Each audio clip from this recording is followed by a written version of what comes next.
Welcome to the Coffee with Karen podcast, a weekly chat show discussing everything from holistic health to current affairs from a mental, physical, and spiritual perspective. Get your weekly cup of positivity with a sprinkling of woo-woo.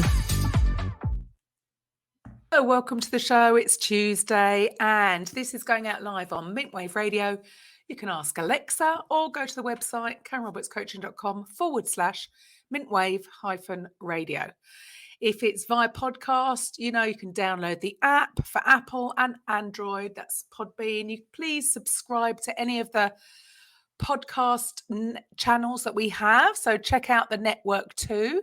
Today's episode is 143. And today we have Denise Schroeder, who is a realtor, coach, and an author. And we're going to be talking about going from broken to barrier breaker. I'm your host, Karen Roberts, and we are really providing a platform for coaches to get their message heard to the people who need it. So Denise is a top-ranked realtor in Oklahoma. She's a CEO of Schroeder Real Estate Group with her husband, Troy. She is a coach, a speaker, marketing strategist, realtor, and author of the new book. Her new book is called Out of the Box. So Denise, welcome to the show. Thank you. I am so glad to be here. Well, I'm glad you're here too. So if you'd like to share with the audience a little bit about your story. About 20 years ago, I was told that I could never make it in real estate. I had wanted to get my real estate license and I worked in property management. And I had a manager come to me and said, look, I think this would be the natural progression for you. Would it be get your real estate license? We don't want to lose you, but we can see you really thriving in that. And so I went back to my family, my friends, my sphere, my spouse, and I was met with, you could never make it. You don't have what it takes. The market's too saturated. It would just be nothing but basically an expensive hobby. And why would you want to line your garage wall with superficial pictures of signs with your face on them with no yard to stake? And so it was pretty humbling and really crushed me. My dream definitely didn't die, but I had to suppress the seed of something that I really felt like I was called to do. So I really began to feel like in the relationship that I was in, that I truly had a narrative going on in my head that was on replay. And it was, you don't have value. You're not worthy. No one's going to love you. You don't have what it takes. In essence, you're just not enough. And I found myself realizing that the relationship I had been in for almost 10 years with two younger kids was very toxic. And I had completely lost my identity. I'd become a shell of the person that I once was.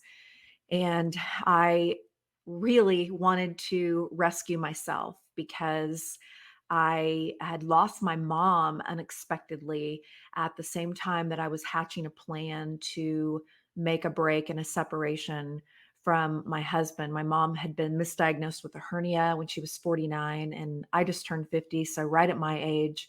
And she went in for an exploratory surgery when things weren't getting better. And actually, she had stage 3 colon cancer.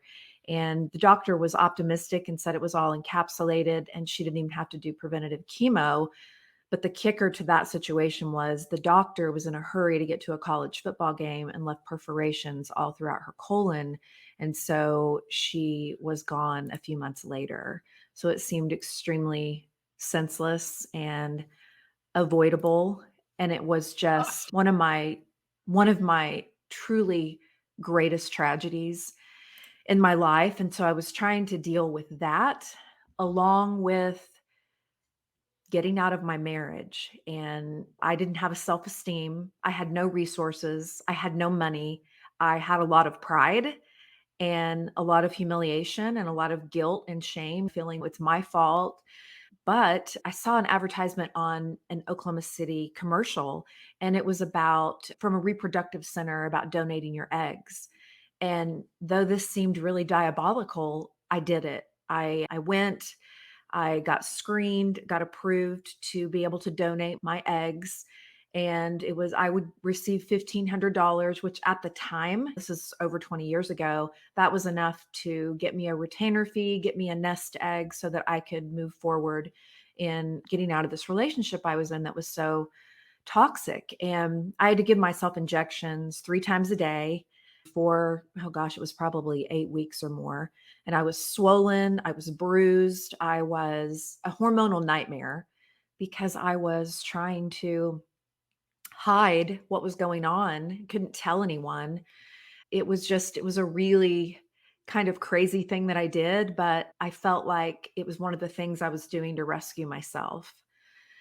So I got out of that marriage. Wasn't easy. Cost me over $55,000 to get sole custody of my kids. And as I'm going through that, I'm trying to figure out, what am I grieve?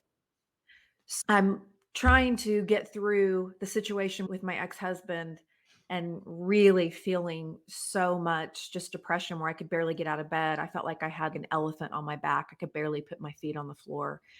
And I decided I need help. And so I really didn't want to let the unhealed parts of me break other people around me, my kids being first and foremost.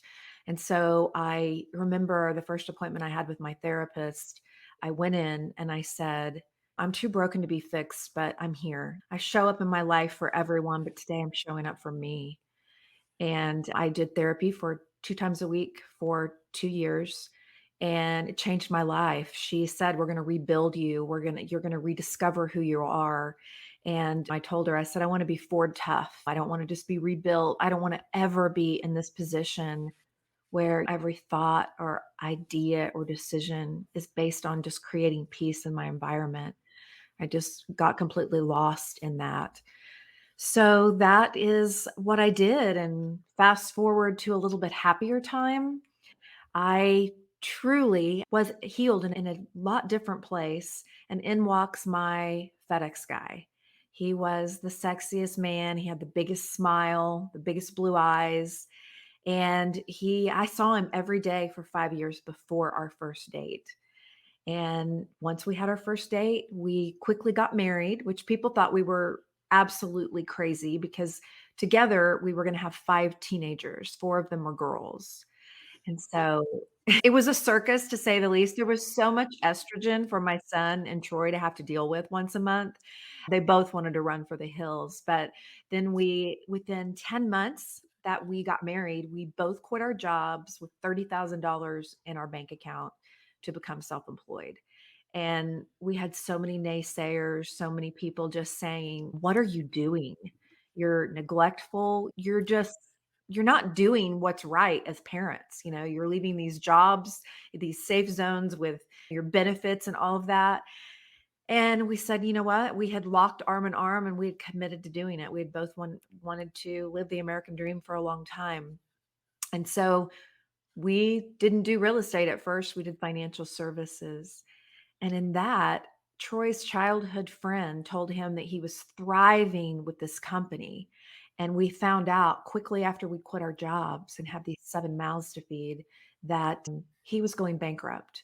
He was not thriving. He was not doing well. This was not a success story for him.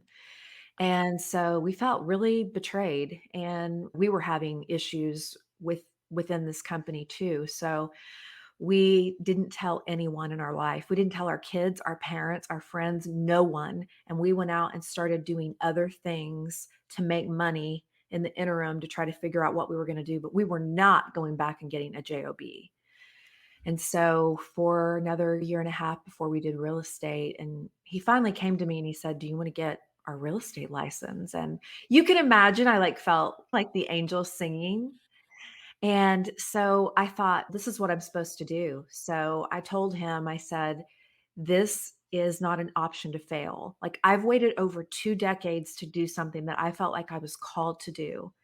And I want to stand out. I want to use those negative seeds that people planted in me so many years ago.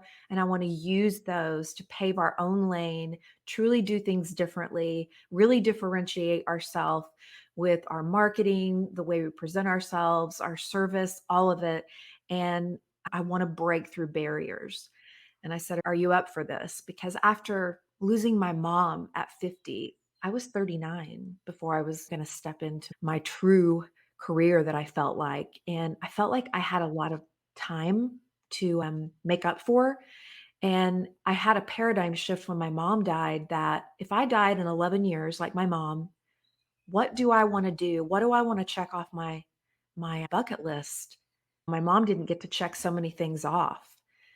I really truly started living like I was dying and have continued to do that. But it did put immense pressure on us. We didn't have a paycheck for 7 months, which is a really long time when you're living out of savings. That was going so quickly with 3 kids in braces and new drivers and all the bills and incidentals of just life in general.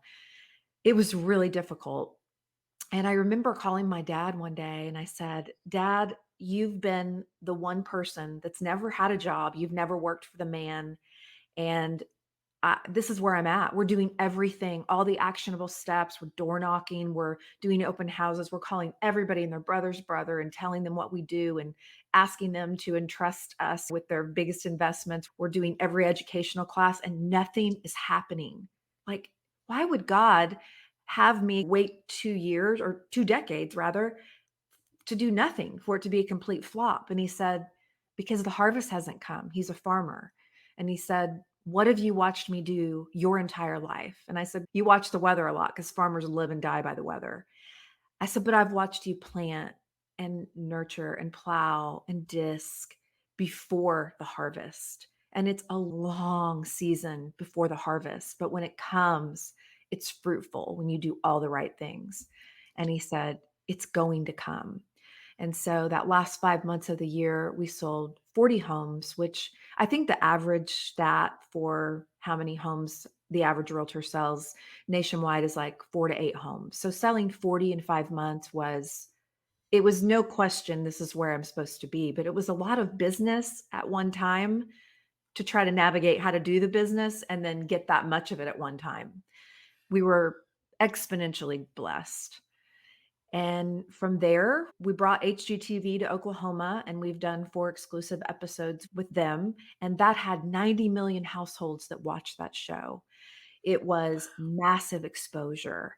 And from then, I had done TV 20 years ago. I was on the Oprah Winfrey Show. And I saw the fruit of literally being vulnerable and showing your story and how that can impact people. And so I had gone on the show and it was for hormonal issues after I had my second child. And I had sent her a letter and just emotionally dumped and never expected to hear a thing back. And I did hear a thing back within an hour. The executive producer called me and she said, "Denise, we want to fly out. We want to film you guys for 8 hours and we want to fly you back to Chicago to Harpo Studios to do the show." So when you go back to the Oprah show, you're typically sitting in the front audience and Oprah will direct a question at you and the cameras will pan to you, melt in the audience. So you don't feel so nervous. About 10 minutes before we were going to start filming, she said, "I want Denise up here with me the entire show." And I'm like, "What?"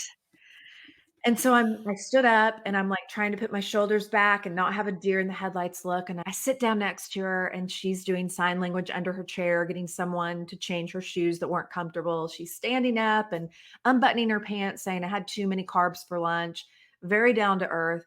And she whispers in my ear and she says, "Look, I know you weren't expecting to be here. And that's the point." Sitting up there with her, she said, "You have a gift of oration. You're not afraid to be transparent and vulnerable. And if you will lock eyes with me and pretend you're in my living room having a girl chat, you will impact millions of women that are going through this same thing. Can you do that?" And I said, very enthusiastically, I said, "Yes, I can do that." And that was one of the highest rated shows in 99. And I went back 6 months later for a follow-up show. But that was my first public speaking gig to speak of in my life. And it was a big one. So I learned the power of storytelling and how you can connect with people, not by saying, "Oh, I'm amazing. I've done this. I'm here. I'm an overnight success," but showing them your mess, your dirt, your grit, your climb, and taking them on that journey with you so that you can have the relatability to be a beacon of hope and a lighthouse to others. And God, for me, has used those mistakes and trials and denials and all those things I thought would hinder me from being impactful. He's used those in such a profound way that it's created a lot of opportunities. And we've been able to use the TV and storytelling. We went on Steve Harvey as well for Dangers of Teen Technology, and we were featured on another show as blended family experts. And so we weren't just getting media attention in these major network shows for real estate. It was for things that I was passionate and convicted about, if that makes sense. The media always linked back to Denise and Troy Schroeder, Oklahoma City realtors, are Steve Harvey's blended family experts, if that makes sense.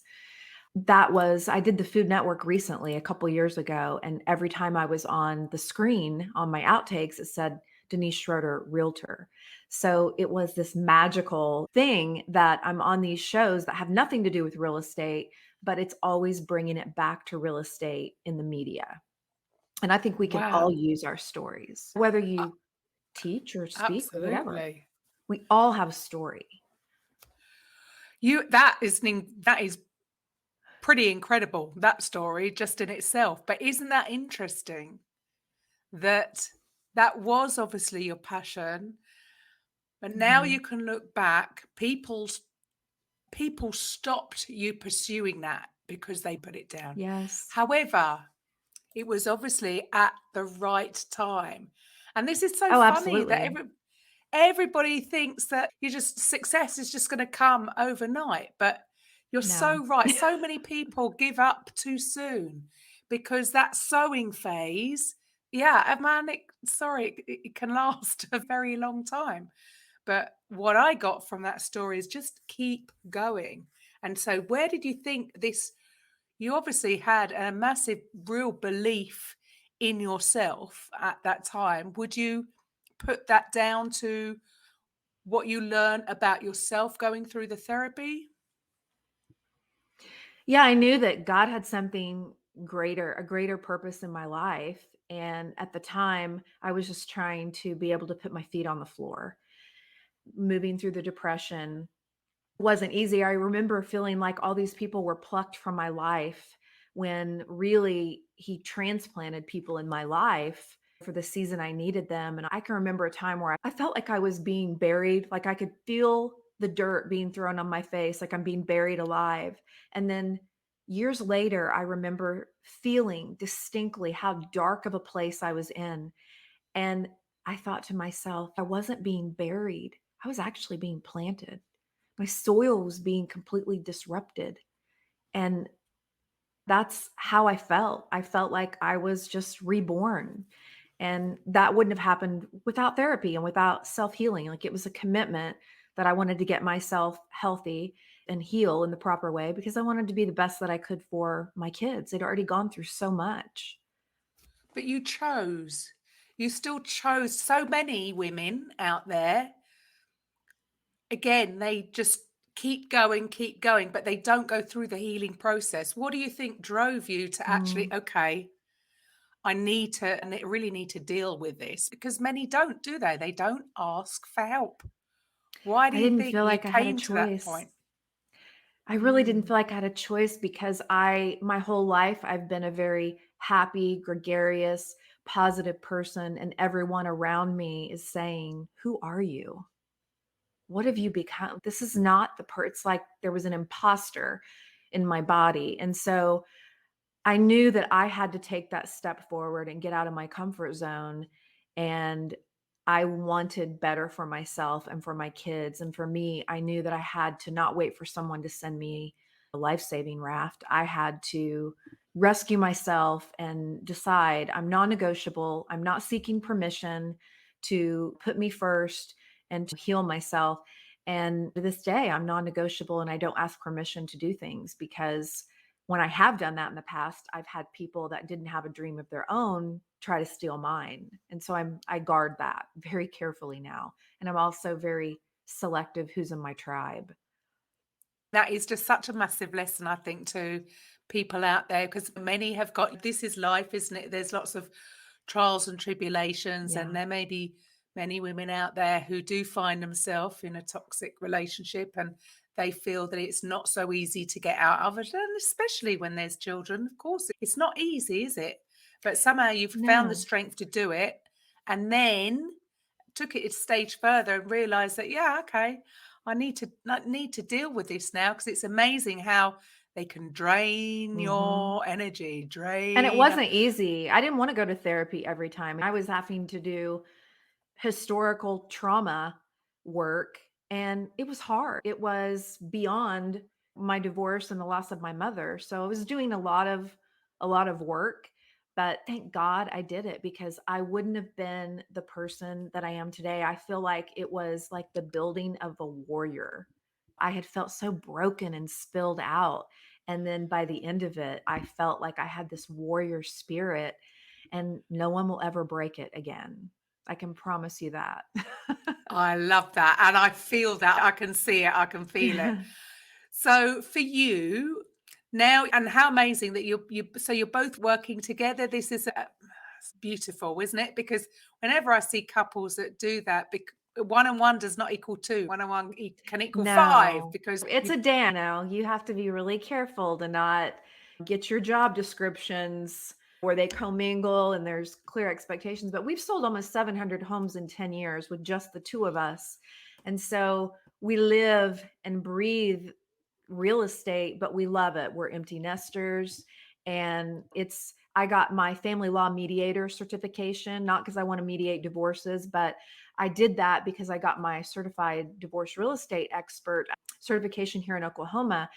God gave me so many people that were divorcing and selling real estate. I couldn't even tell you. It was like I was a magnet to these dirty, messy, nasty divorces of these people that were in dire straits. And so I wanted to gain high conflict resolution skills where I could help people navigate this in a neutral manner and help people get out of this situation as unscathed as possible. Because if you've ever known or you've been divorced, you can feel like going through surgery without anesthesia. It's very painful. And when you're trying to sell your house, it's like I'm putting a sign in the yard to sell your life, to sell your dream. It's very hard. And so we have that is a way that I'm used, that in a place that I've developed deep empathy. I have so much empathy for people that go through divorce, because that was one of the hardest, darkest waters I've ever went through in my life. And now I can help people say, look, I'm on the other side of the tunnel. You can't see me yet, but listen to my voice and just take the next right step. And so that's what we do for people that are walking through divorce. We just try to minister to them.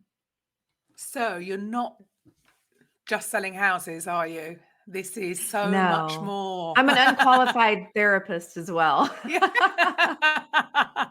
But you're coaching them through it. So it sounds like you're doing a whole package for them, really. Yeah, Mhm. like you say, that could be their life.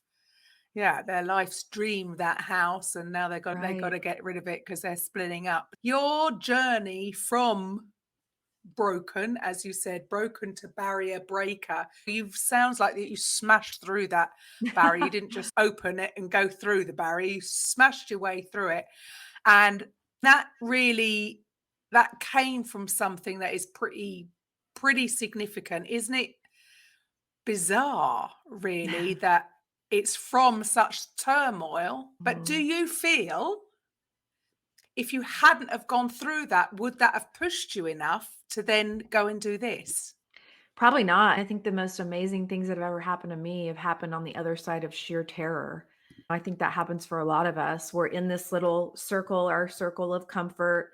And I remember a coach telling me, you always have these bright ideas and you want to jump to the next thing. But right when you get close to getting out of the zone where you're going to be vulnerable to failure, and this was early on, I see you backstep. And I had to learn that if I'm not going over my comfort zone, like there's a border patrol, as I call it, and alarm bells go off when we're getting like close to this, getting out of our zone. And now I crave hearing my border patrol, because it means that I'm evolving, I'm moving forward. If I don't ever hear the border patrol, it means I'm not doing anything. And it's just been a real mindset shift for me to be able to push myself.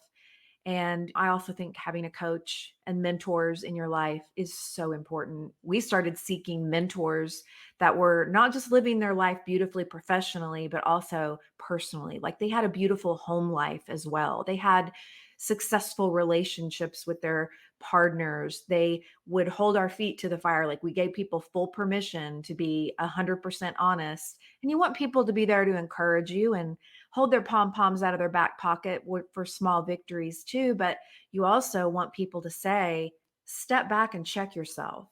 You have to have accountability. And so we have been so open to criticism, even with something we start out, and people can use this in any industry. So the first thing that happens if you contact me and you want me to sell your house, the first thing I'm going to do is I'm going to tell you, I send you a video called The Promise when we introduce ourselves, and I tell you, we want to create an experience with you selling your home that you could not have even imagined being any better. And so if we are not exceeding any and all expectations, we want to know, because we want to be able to reverse engineer our process to see how our blind spots or anything we missed. But we need that from you so that we can get better. And that's with our whole team. And so people are sometimes shocked that we're like, putting the expectations ourselves up here. We're saying we want you to expect far above anything you could imagine. And people have been amazing with reviews, feedback, all of it. And so we want everyone to know that we set the bar higher than they could ever imagine, because we want to serve like we're chosen. And in my area, there's 10,000 realtors. So when someone calls my phone, I'm chosen. Trust me, I am chosen. And I want to serve in a way that they feel like they're on the red carpet. They're getting the red carpet treatment. That's our motto in our business. So every time we have an event, we do red carpet, and we have photographers come take pictures of our clients and make them feel special, because we want to make people feel that we're so grateful for them trusting us, and they are always a part of our tribe. And so making people feel like any and every detail is important to us too, just as important to us. I think people can apply that to any business. Absolutely. It's all in this again, it's all in the serving.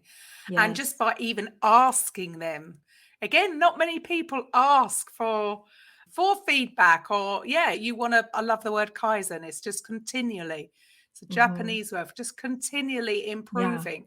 Whereas again, when you talk about the comfort zone there, again, some people, maybe it happens more so when it's not their own business, maybe. I don't Right. know. It's not my area, but people get complacent, right? When it's your I do. own business, so, this is your baby, this is Oh, your thing absolutely. to grow, you're going above and beyond. So what it sounds like from what you're sharing there is you really are going the extra mile. And I think that is going to be what's going to be noticed. What was the difference Mhm. between that and that is all in what you're offering them, and you are going above and beyond. So Don't you feel like in business that people, if they looked and reverse engineered, they looked at what extra menu of services they could offer that nobody in their competition, like we do, say, fresh flowers for a new listing. People love fresh flowers on their island. Or my husband can fix anything. He's amazing like that. He's Mr. Fix It.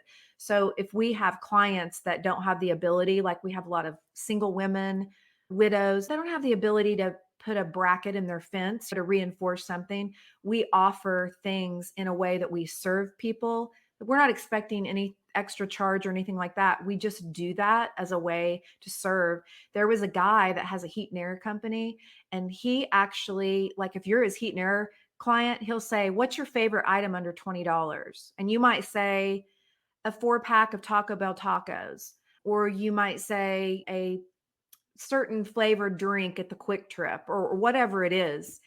Every time he makes a call to your house, that item is brought with him.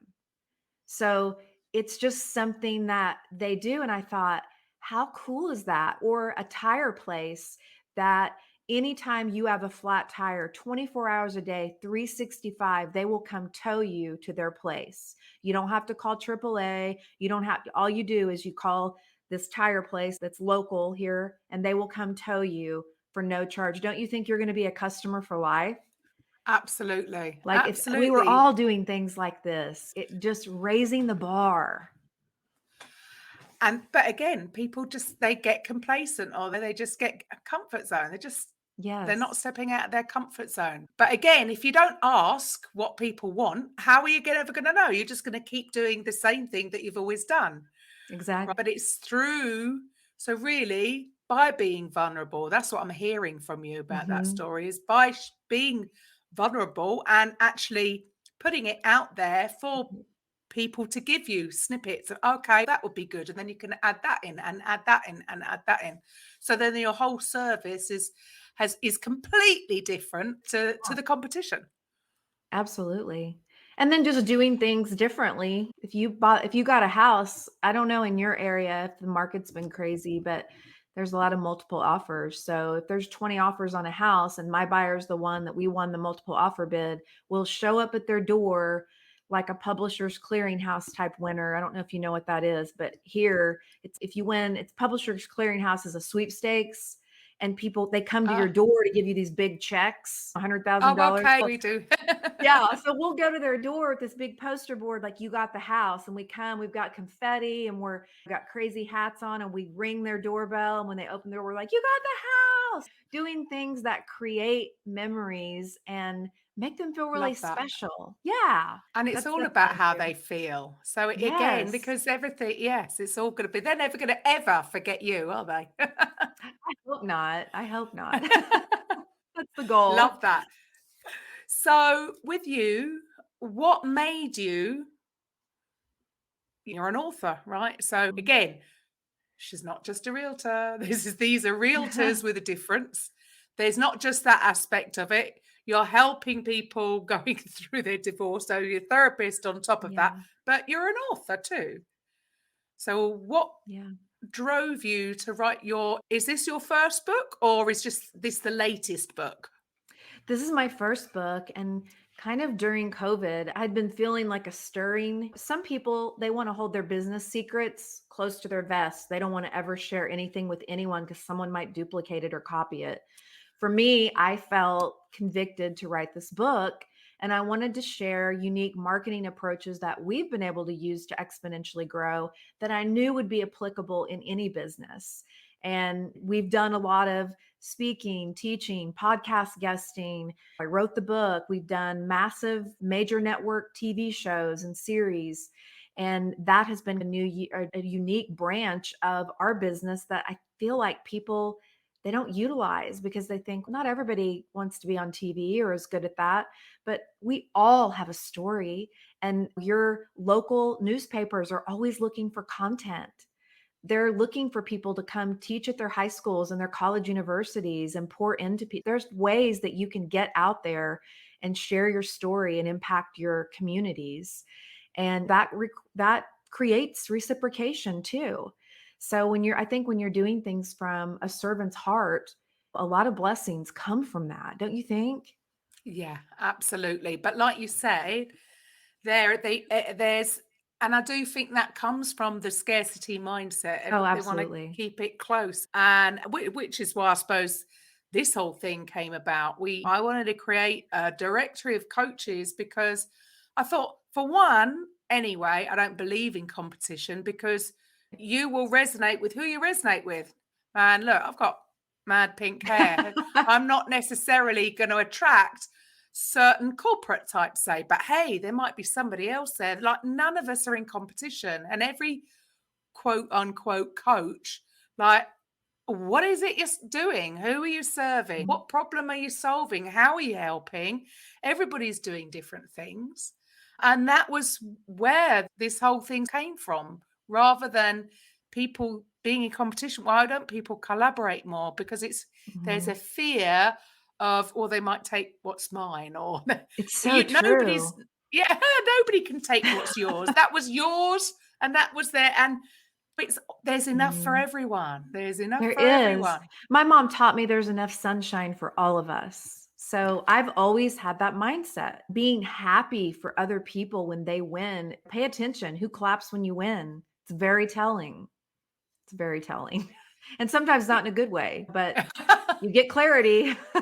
Yeah, yeah, and sometimes it is funny that sometimes it's not from your closest for some, but yes, it's funny how that goes. But how can I just don't get it anyway. Why can't people be pleased when they see? I don't understand why they'd feel jealous anyway. Why wouldn't you feel good for somebody that's doing well and applaud them? But that's the funny world that we live in. Yeah, it So is. so this book, so you're basically helping people with marketing ideas, things that you've learned along your way. Is it sharing your story in the book Yes. as well? Yes, it's a lot of stories and it's just a mixture. It's like taking a creativity juice shot. I want people to be inspired by the stories that I'm sharing about things I've gone through, but also feel invigorated and empowered and inspired and motivated into action. To either take the leap of faith. It's never too late. I didn't step into this till I was 39 years old. It's never too late.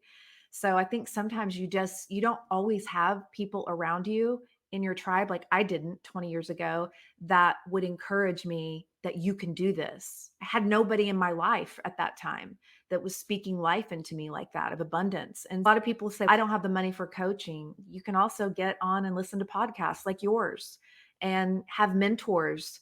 So there's things you can do before you maybe had affordability to do that. But there's so many endless resources for us, that there's just no excuse.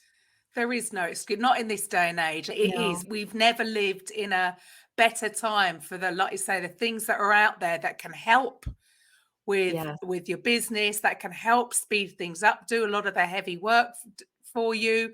Things are amazing. It's all coming out. It's coming out in leaps and bounds at the moment. What with the chat Yes. GPT, and again, even Yes, I wanna things like learn more that. about that. It's just It's crazy. wow. But again, even with that, the fear, the lack mindset is, oh, if they're a copywriter, oh, fear of I'm going to lose my job. No, it's not going to get rid of that. It's only going to enhance things. It's for it's again, we've got to get used to this change. Change is inevitable. Yes. Adapt. Yes, all these things are It's a coming lot with of adapting. technology. You got to go with it, You right? have to. You have to. You gotta get in the Otherwise, fast lane. absolutely. Things are, yeah, they are speeding up. Things are changing all the time. My own daughter still gets impatient with me because I'll be too slow on things on the phone and that because they know it, they've got it, they get it so fast. Yes, But yeah, you got to run to keep up these days. absolutely. I've gotta get on So the what chat GPT thing. I really do have to get caught up on that. I'm set up for a training. it And just it's is also being forever a student, don't you think? We all have to commit to that. absolutely. I'm never going to stop learning. I'm going to be 51 this year. Oh, we're the same Can, age. Fabulously 50. there we go. Yes, 50 is the new. We've got to, yeah, you've got to keep learning. If you're not growing, you're dying, Exactly. aren't you? Yeah, nothing stays Not same, as they watering your say. plants, they die. Absolutely. So you've got to keep giving it energy, keep giving it energy. And you wouldn't be where you are today if you hadn't Oh, just no. kept going. Do you think that maybe because you guys were together as well, that having that extra support, do you think you would have given up sooner? What's that? The set Yeah. 3 foot from gold. Mhm. So many people give up because they say it's not working. But as you Yeah. said, there's a time for sowing, there's a time for reaping.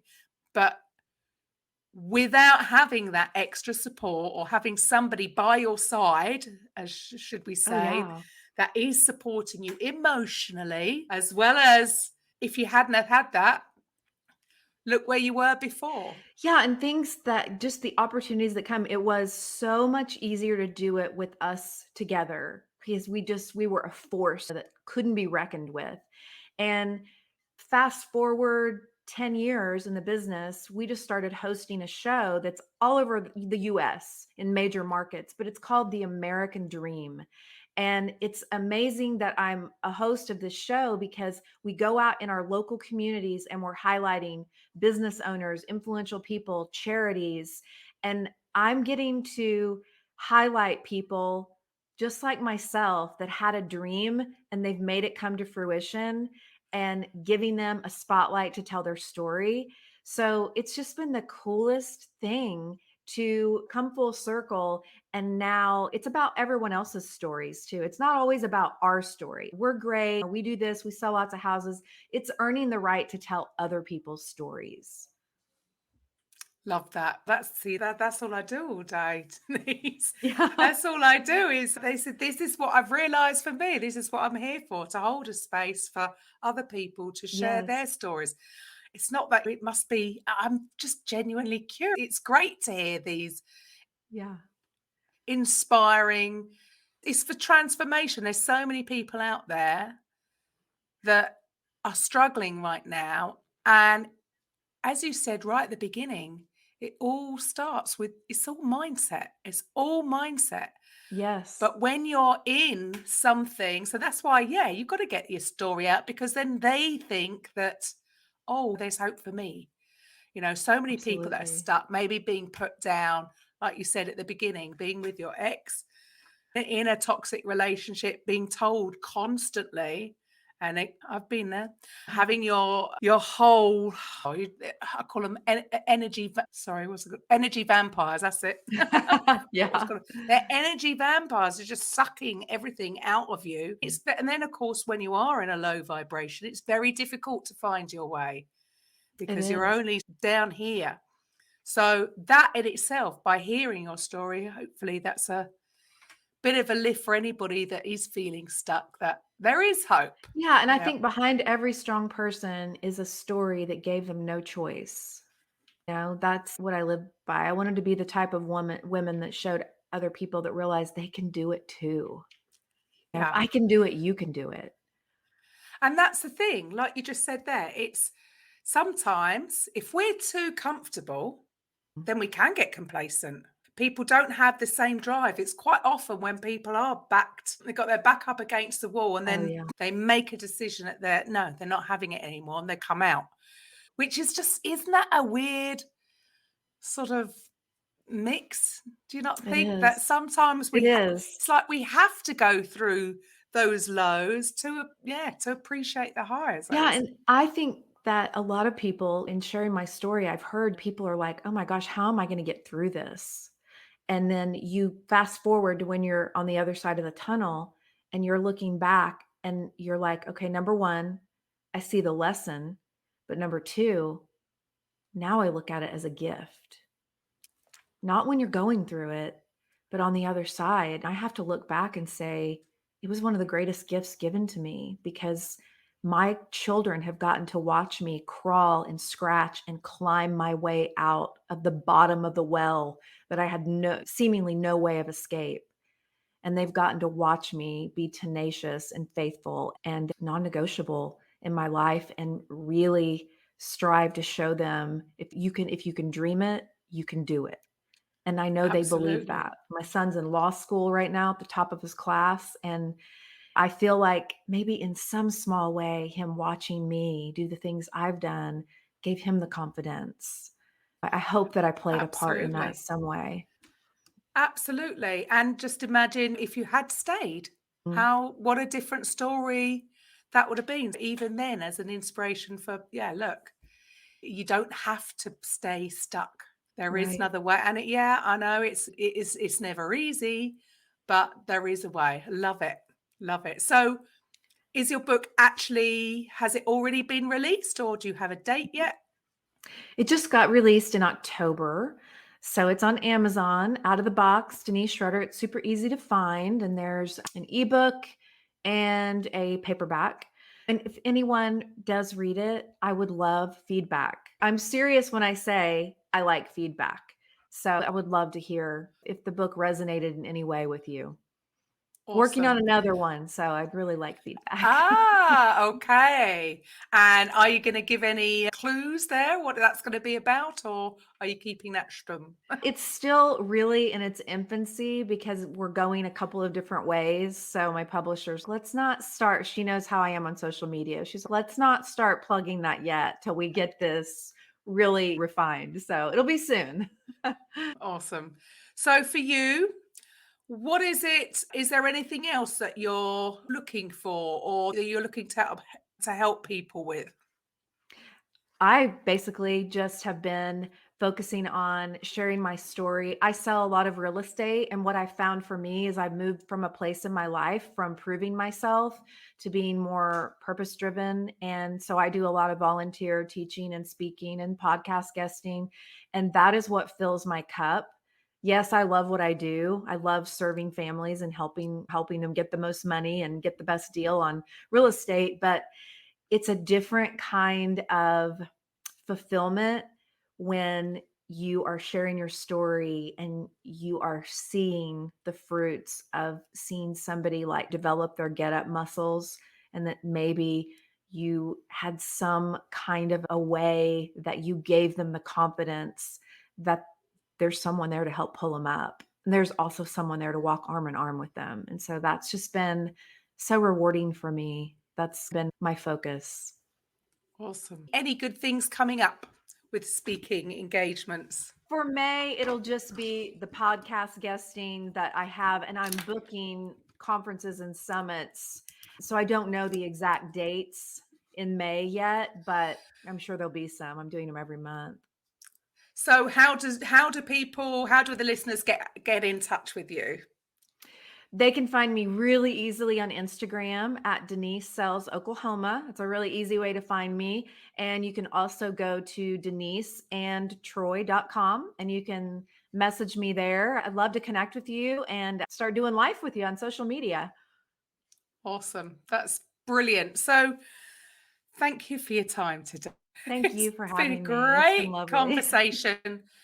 Fantastic. Love the story. Obviously, don't love what you went through. Nobody wants anybody to go through any Sure. kind of trauma throughout your life. However, that being said, then you're the beacon of hope for coming out the Yes. other side. So you've proven that, yeah, you can totally break through any barrier because they're all barriers Yes. that we put in our set for ourselves, aren't they? Absolutely. And the biggest issue that I think I do feel that many women are just not asking for help. Like you say, when you keep things to yourself that's going on, where do you think all this sort of comes from? Why is it? Do you think There's it's because treasure of in social trauma, what media? I found. The way that people respond to me when I share on social media is a lot more than anything else I post. When I have a transparency post on social media of any kind, that's when I get the response resonating with people. It's powerful. Because people have been, unfortunately, people don't have just the perfect life on the outside. Everybody's has gone through something. Do you know anybody where they've had from childhood all the way up, no problem at all, Blemish no free. tragedy? I don't No. know anybody. And as you said, every single person has a story. But again, like a lot of these things, we only find out after the event quite often about what's happened to somebody because we keep Right. it quiet. And I suppose it is, again, is even with what you're doing, I suppose it's trying to get people to don't wait till that point. You can speak up sooner so that you can change things. Yes, I agree. I think a So, soul that has that a soul that carries empathy is a soul that has survived tremendous pain. And from that is where I draw from where I want to help and minister to other people. And I may not have had that if I wouldn't have gone through all of the stuff that I went through. yeah, So it's yeah, definitely for a purpose. absolutely. You're in a fantastic place right now. So I Yes, really thank wish you. you continued success. You as Fantastic to well. hear these stories. So, yeah, Thank you for your time today. It's been lovely Thank having you, you Karen. on. And to the rest of you, I will be back on Thursday with a coffee with Karen. Bye for now. Coffee with Karen podcast, a weekly chat show discussing everything from holistic health to current affairs from a mental, physical, and spiritual perspective. Get your weekly cup of positivity